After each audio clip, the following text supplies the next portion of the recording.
সত্যি বলতে পদকটা আমার কাছে আসলে যথেষ্ট আনএক্সপেক্টেড ছিল, এতটাই আনএক্সপেক্টেড ছিল যে প্রথমে যখন ফোনটা করেছিলাম ভেবেছিলাম প্র্যাঙ্ক কল, তাই বেশ কাঠখোট্টাভাবে ডিল করছিলাম। কিছুক্ষণ পরে বুঝতে পেরেছি যে ফোনটা সিরিয়াস। আমাকে পই পই করে বলা হয়েছে যাতে আমি সময় বেশি না নেই, সো আমি খুব সংক্ষেপে 3টি কথা বলবো। প্রথমটা হলো, আমি গুম কমিশনের সদস্য এবং আমাদের পজিশন হলো যে গুম বাংলাদেশে ফিরতে পারবে না, অনেক কিছুই হয়তো ফিরবে কিন্তু গুম ফিরতে পারবে না, এটা নন নেগোশিয়েবল। এবং আমি কিছু উদাহরণ দিয়ে বুঝাচ্ছি কেন এটা নন নেগোশিয়েবল। একজন বাবা তৎকালীন বিরোধী দলের, মানে আওয়ামী লীগ আমলে তৎকালীন বিরোধী দলের একজন কর্মী ছিলেন, উনি গুম হওয়ার ঠিক আগে 2 সপ্তাহ আগে ওনার বাচ্চা হয়, বাচ্চাটা প্রিম্যাচিওর ছিল এবং ভদ্রলোকের সাথে আমার কথা হয়েছে, প্রিম্যাচিওর বাচ্চাকে সাথে সাথে এনআইসিইউতে নেওয়া হয়। তো বাচ্চাকে কোলে নেওয়ার আগেই উনি গুম হন এবং আমাকে বলেছিলেন যে আয়নাঘরে ওনাকে একটা ছোট বোতল দেওয়া হয়েছিল, পানির বোতল। উনি ওই যতটুকু সময় গুম ছিলেন, ওই যখনই ওনার বাচ্চাকে খুব মিস করতেন তখন ওই পানির বোতলটা এভাবে করে কোলে নিয়ে বসে থাকতেন এবং সেটা দিয়ে উনি ওনার বাচ্চাকে স্মরণ করতেন। আরেকজন বাবা, গ্রামের সাধারণ কবিরাজ, আমার অফিসে এসেছিলেন, দুপুর হয়ে গেছিলো, আমি ওনাকে বিফ খিচুড়ি লাঞ্চ হিসেবে অফার করেছিলাম, উনি খেতে কিছুতেই রাজি হননি। তখন আমি জিজ্ঞেস করেছি তুমি খাবেন না কেন? তখন বলেছিল যে যখন উনি গুম ছিলেন তখন ওনার পরিবার এতটা অর্থের অভাবে কষ্ট পেয়েছে যে ওনার বাচ্চা স্ত্রী অনেক সময় না খেয়েছিল, এ কারণে গুম পরবর্তী সময় ফেরত আসার পরে এখন ওনার কাছে বিফ খিচুড়ি টাইপের লাক্সারিয়াস খাবার খেতে উনি স্বাচ্ছন্দ্য বোধ করেন না, এই কারণে আমার ওখানে উনি লাঞ্চই করেন নাই সেদিন।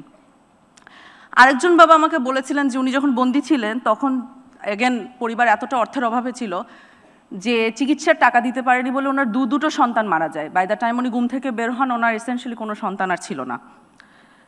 গুম যে ধরনের ক্ষত তৈরি করে সমাজে সেগুলো চোখে দেখা যায় না, কিন্তু সেগুলো ফিল করা যায়। এই কারণে গুম আর থাকতে পারবে না বাংলাদেশে, এটা হলো নন নেগোশিয়েবল একটা ইস্যু। এটা ছিল আমার প্রথম পয়েন্ট। দ্বিতীয় পয়েন্ট হলো, এই লড়াইয়ে খুব নীরব কিন্তু সবচেয়ে শক্তিশালী সৈনিকরা হলো নারীরা। কারণ যখন কোনো ব্যক্তি গুম হয় তখন তার পক্ষ হয়ে লড়াইটা কে কন্টিনিউ করে, কে বাঁচিয়ে রাখে তার মেমোরি, কে তার বাচ্চাদেরকে আগলে ধরে রাখে, কে জিডি করে, কে কোর্ট কাচারিতে দৌড়াদৌড়ি করে, কে সংসারের হাল ধরে, সর্বক্ষেত্রে উত্তরটা হলো নারী। অতএব মায়ের ডাকের তুলিয়াপা বা ধরেন ব্যারিস্টার আরমানের স্ত্রী, ওনারা শুধু কিন্তু একক নাম না, ওনারা হলেন প্রতিরোধের প্রতীক এবং এই রেকগনিশনটা আমাদেরকে দিতে হবে। ইট ইজ ভেরি ট্রু যে নারীদের কালেকটিভ পুশব্যাক ছাড়া গুম বাংলাদেশে এরাডিকেশন সম্ভব না এবং নারীরা এই পুশব্যাকটা করেছে গত 16 বছরে আওয়ামী লীগ আমলে এবং সে কারণে হোপফুল ইনশাআল্লাহ আমরা গুমের এরাডিকেশন দেখতে পারবো। এটা হলো আমার দ্বিতীয় পয়েন্ট। তৃতীয় এবং সর্বশেষ পয়েন্ট আসলে কৃতজ্ঞতা প্রকাশ। কোনো ক্রমেই সম্ভব না যে এই পদকটি আমার একক অর্জন, এটি একটি সামষ্টিক অর্জন। গুম কমিশনের আমার সহযোদ্ধারা ওনারা দিন রাত কাজ করে যাচ্ছেন, এই স্বীকৃতি তো তাদের বটেই, তবে অলসো পাশাপাশি আইন শৃঙ্খলা রক্ষাকারী বাহিনী এবং নিরাপত্তা সংস্থার অনেক ব্যক্তি আমি জানি তারা খুব সাহসের সাথে জীবনের ঝুঁকি নিয়ে আমাদের পাশে দাঁড়িয়েছেন, ইনসাফের পাশে দাঁড়িয়েছেন। তাদের দেশপ্রেম এবং ত্যাগী মনোভাব আমাকে সত্যি চমৎকৃত করেছে এবং দেয়ারফর আমি তাদের কাছেও প্রচণ্ড কৃতজ্ঞ এবং এই পদকটি তাদেরও অংশীদারিত্ব আছে। এই সাহসের ধারায় স্বাভাবিকভাবে আমার নিজের পরিবারও আছে, বিশেষ করে আমার আম্মু। তিনি বেঁচে থাকলে আজকে মনে হয় আমার থেকে বেশি খুশি হতেন এবং অলসো আই থিঙ্ক উনি এনশিওর করতেন this doesn't get to my head so that I remain quite grounded, এটা করতেন। I am very grateful to my whole family.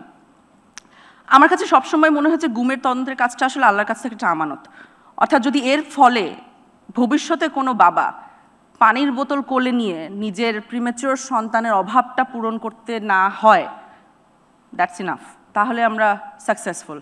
এবং এই ডেটারেন্সটা এস্টাবলিশ করা আমাদের সর্বসময়ের গোল এবং আশা করছি ইনশাআল্লাহ পারবো, বাংলাদেশ পারবে।